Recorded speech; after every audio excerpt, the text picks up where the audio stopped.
আমি আসমা। ঘটনাটি ঘটেছিল আমার পাশের বাড়ির চাচির সাথে। আমাদের বাড়িটির একদম পাশেই ছিল মেঘনা নদী। লোকেদের মুখে শুনতাম নদী ভেঙে কাছে আসাতে এলাকায় জিনের আনাগোনা নাকি বেশি ছিল। আমার চাচির 2 মেয়েকেই বিয়ে দিয়েছে, আর তার স্বামী শহরে বড় বিল্ডিং এ রাতের বেলা নাইট ডিউটি করত। তাই প্রতি রাতেই এত বড় বাসায় তিনি একাই ঘুমাতো। উনি দেখতেও বেশ সুন্দরী ছিলেন, গায়ের রং ছিল দুধে আলতা বর্ণের। তো বেশ কিছুদিন যাবৎ তিনি নাকি ঘুমাতে গেলে আজে বাজে স্বপ্ন দেখতেন এবং চোখ মেললেই কয়েক সেকেন্ডের জন্য চোখের সামনে একজন দানব আকৃতির লোককে দেখতে পেতেন। লোকটি নাকি দেখতে একদমই কালো ছিল এবং তার সমস্ত গায়ে নাকি বিড়ালের মতো লোম ছিল। তো তিনি এগুলো দেখে প্রায় প্রতি রাতেই চিৎকার করে উঠতেন। তো ঘটনাগুলো সে প্রতিদিনই আম্মুকে এসে বলতেন। তখন আম্মু কথাগুলো শুনে আমাদের বাসায় থাকার পরামর্শ দিলেন, কিন্তু আমার সেই চাচি ছিল বেশ সাহসী, তাই তিনি যা হবে দেখা যাবে বলে একাই ঘুমাতেন। ঘটনাটি শুরু হওয়ার 1 সপ্তাহ আগে থেকে তার সাথে নানা ধরনের ভৌতিক ঘটনা ঘটতে থাকে। যেমন তিনি মাগরিবের নামাজ পড়তে নিলেই তার খাটের নিচে মনে হতো 4 থেকে 5টা বিড়াল একসঙ্গে মারামারি করছে এবং তার দিকে ধেয়ে আসছে।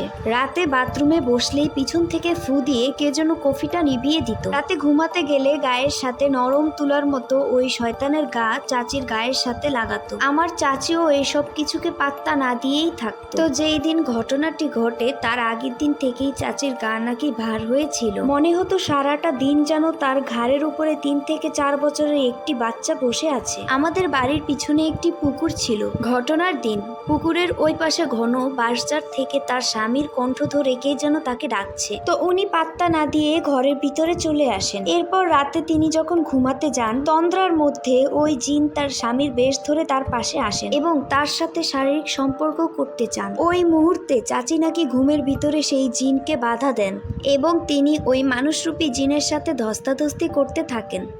এরপরে হঠাৎ তার ঘুম ভেঙে যায়। আগেই বলে রাখি, চাচির বাসার পাটাতনে উঠতে যে সিঁড়িওয়ালা জায়গা ছিল ওইটা ছিল চাচির রুমে, আর তখন পাটাতনের দরজাও খোলা ছিল। এবার গল্পে আসি। হঠাৎ ঘুম ভাঙতেই চাচির মনে হলো তার শরীরটা ভার হয়ে আছে। এরই মাঝে সেই পাটাতনের দিকে চাচির নজর যায় এবং সে যা দেখতে পায় তা শুনলে যে কারো গায়ে কাটা দিয়ে উঠবে। সম্পূর্ণ কালো রঙের একটি বিড়াল, কিন্তু বিড়ালটি দেখতে অনেক বড় ছিল। কিন্তু সবচেয়ে আশ্চর্যের বিষয় হলো শরীর বিড়ালের হলেও তার মুখটা ছিল একদম মানুষের মতো দেখতে, খুবই ভয়ঙ্কর। চোখগুলো ছিল অনেক বড় এবং তিনি স্পষ্ট দেখলেন চোখের মণিটাও সাধারণ মানুষের থেকে অনেক বড় ছিল।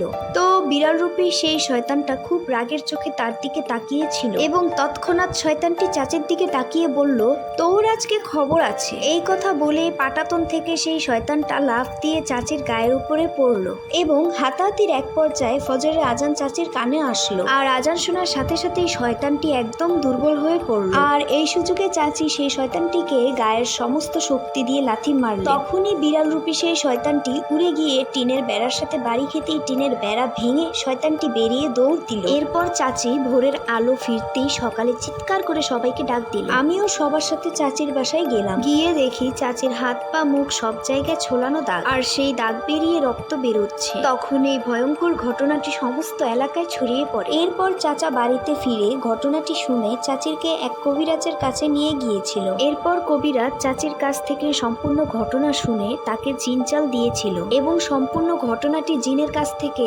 কবিরাজে জানতে পারল। একদিন মাগরিবের আজানের আগ মুহূর্তে চাচি নাকি তার বাড়ির পুকুরে চুল ছেড়ে গোসল করছিলেন। ঠিক ওই সময় পুকুর পাড়ের অপর দিকের ওই বাঁশঝাড়ে থাকা সেই শয়তান জিনটির নজর পড়ল চাচির দিকে এবং আজানের আগ মুহূর্তে চাচির সাথে ভর করলো। এরপর থেকেই সম্পূর্ণ ঘটনা শুরু হয়ে গেল। এরপর কবিরাজ থেকে চাচা এও জানতে পারলো ওই জিনটি নাকি চাচিকে দেখে চাচিকে পাওয়ার জন্য পাগল হয়ে গিয়েছিল এবং চাচির সাথে ঘনিষ্ঠ হতে চেয়েছিল। তখন চাচি জিনটিকে পাত্তা না দেওয়ায় জিনটি চাচির উপরে ক্ষিপ্ত হয়ে গিয়েছিল এবং ক্ষিপ্ত হয়ে চাচিকে আঘাত করেছিল।